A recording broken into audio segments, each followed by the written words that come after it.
গাঁৱে ভূঞে নগৰে চহৰে যাক আমি আজিও সেই ৫০০ বছৰ আগৰ সেই অপূৰ্ব বিৰল অমৰ সৃষ্টি নাম ধৰ্ম আমি আজি গাঁৱে ভূঞে সত্ৰ নামঘৰৰ যোগেদি প্ৰচাৰ কৰি আহিছোঁ।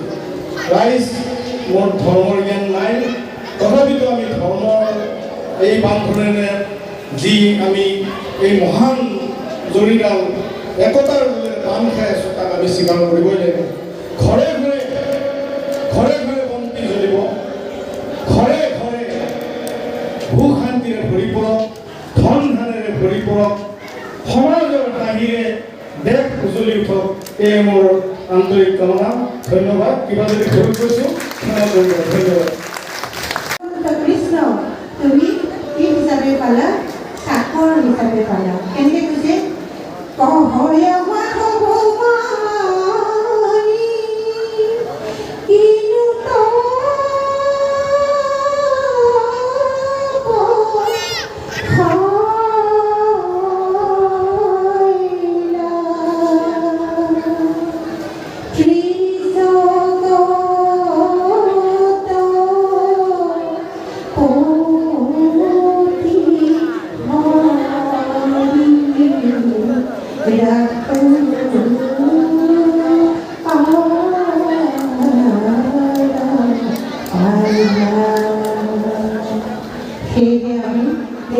যিবিলাক সন্তান কিন্তু আমি ঈশ্বৰকে হয়তো ধ্যান কৰিছোঁ। গতিকে যি সন্তানে পুৱা গধূলি এই আধ্যাত্মিক পৰিৱৰ্তন আই মাতৃসকলৰ পৰা পায়, তেতিয়া কি হয়, সেই সন্তানে কেতিয়াও বেয়া পথত যাব নোৱাৰে। আমি কি কৰোঁ? ল'ৰা ছোৱালীক একে বেয়া বেয়া শব্দ দি পেলাই গালি পাৰোঁ। যেতিয়া ভুল কৰে সিহঁতে খোৱাৰ পৰা উঠাৰ পৰা ৰাতি শোৱালৈকে আমি মাকসকলে বা দেউতাকসকলে কেতিয়াবা ল'ৰা ছোৱালীক মৰমেৰে কৈ চাবচোন, সিহঁতে ইমান ধুনীয়াকৈ বুজে। এইটো আছে আপোনালোকে মাধৱ পুৰুষ চেনাই বৰগীত লিখিছিলে, আপোনালোকে জানে। ১৫৭টা নালাগে যে যেতিয়া কি হয়, গোটেই বিচাৰ কিবা কিবি সৰু সুৰা বিচাৰ, গোটেই বিচাৰখিনি গৈ হয় নামঘৰত হয়। এই নামঘৰ আৰু সত্ৰ স্থাপন কৰি মহাপুৰুষ শংকৰদেৱ গুৰুজনাই আমাক যি সংস্কৃতি দি থৈ গ'ল, আমি সকলোৱে অসমীয়া বুলি আচলতে আমি গ্ৰহণ কৰিব পাৰোঁ। এই নামঘৰতে আপোনাৰ সাহিত্য সংস্কৃতিৰ যি জয় যাত্ৰা আজিলৈকে যি অব্যাহত আছে। আজি এজন সত্ৰাধিকাৰে যেনেকৈ তেওঁ জীৱন ধাৰণৰ যি প্ৰণালী, ভকত আৰু সত্ৰাধিকাৰজনৰ যি আত্মিক সম্পৰ্ক, সেইটো আমি বেলেগত দেখিবলৈ নাপাওঁ।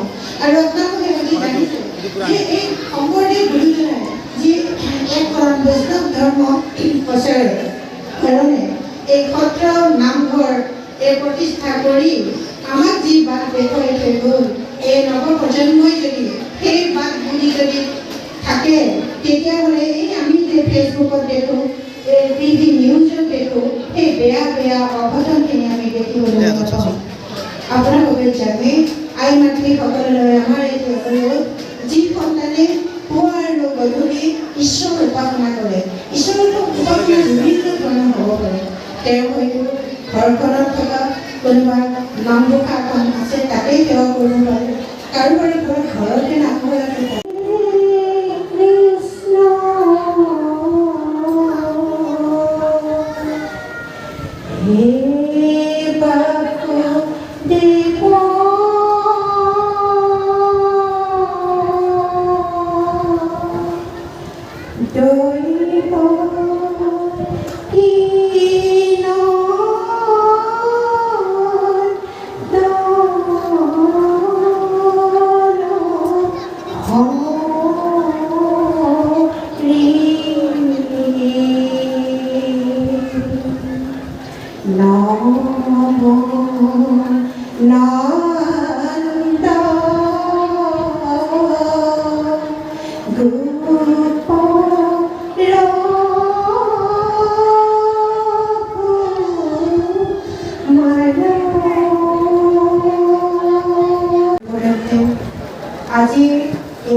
উপস্থিত থকা সন্মানীয় কমলপুৰ সমষ্টিৰ বিধায়ক শ্ৰীযুত দিগন্ত কলিতা ডাঙৰীয়া, অনন্ত সত্ৰৰ সত্ৰাধিকাৰ প্ৰভুজনা, অনন্ত সত্ৰৰ মূল কমিটিৰ সভাপতি সম্পাদক প্ৰভুজনাকে আদি কৰি বিষয়ববীয়া সমস্ত এই ৩০০ বছৰীয়া জন্ম জয়ন্তী যি আদৰণি সমিতি, এই আদৰণি সমিতিৰ সভাপতি আৰু ইয়াৰ লগে লগে আমি তেখেতক এটি জাপিৰে সম্ভাষণ জনাব বিচাৰিছোঁ আৰু এই জাপিটো প্ৰদান কৰিব আমাৰ সন্মানীয় সম্পাদক বিশ্বৰাম কুমাৰ দেৱে।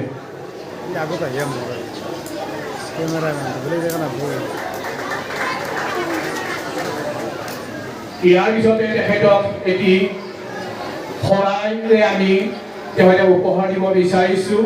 এই শৰাইটো প্ৰদান কৰিব আমাৰ সত্ৰ উন্নয়ন সমিতিৰ কাৰ্যকৰী সভাপতি শ্ৰীযুত তৰণী কুমাৰ দেৱে। আৰু ইয়াৰ পিছত এটি পদুম ফুল আগবঢ়াব আৰু এখন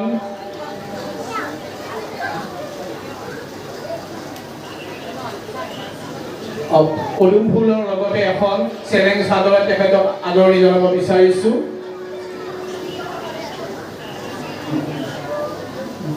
আৰু ইয়াৰ লগে লগে তেখেতক আমি এখন আদৰণি পত্ৰ প্ৰেৰণ কৰিব বিচাৰিছোঁ, তেখেতক অৰ্পণ কৰিব বিচাৰিছোঁ আৰু তেখেতক অৰ্পণ কৰিব আমাৰ সন্মানীয় সভাপতি শ্ৰীযুত তৰণী কুমাৰ বৰুৱাদেৱে।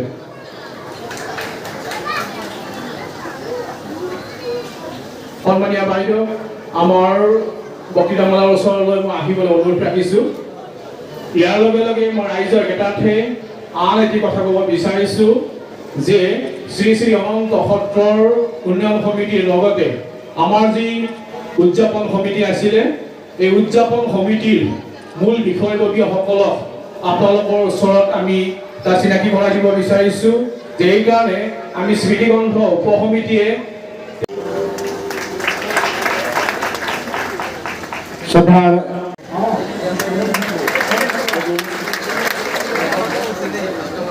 লগে লগে তেখেতক এটি শৰাই অৰ্পণ কৰিব সত্ৰ উন্নয়ন সমিতিৰ সন্মানীয় সভাপতি মহোদয় মানৱৰ তৰণী কুমাৰ বৰুৱাদেৱে।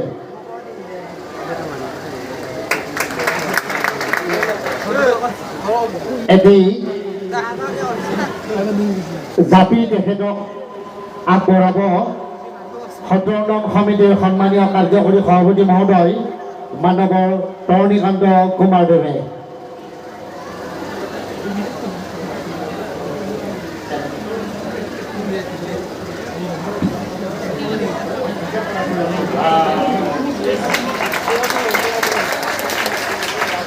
এটি পদুম ফুল তেখেতক অৰ্পণ কৰিব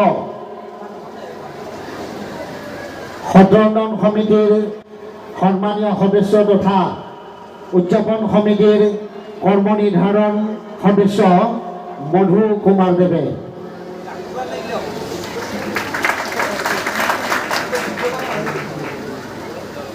এখন প্ৰদীপ নাথ বৰবলা।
আপোনালোকে ভিতৰত আহক আমাৰ আৰু এটা প্ৰসংগ লাগি আছে আহিছে নেকি ভিতৰত তোমাৰ সত্ৰত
আমাৰ নামতে আৰু এটি ঘোষণা ৰাখি আছে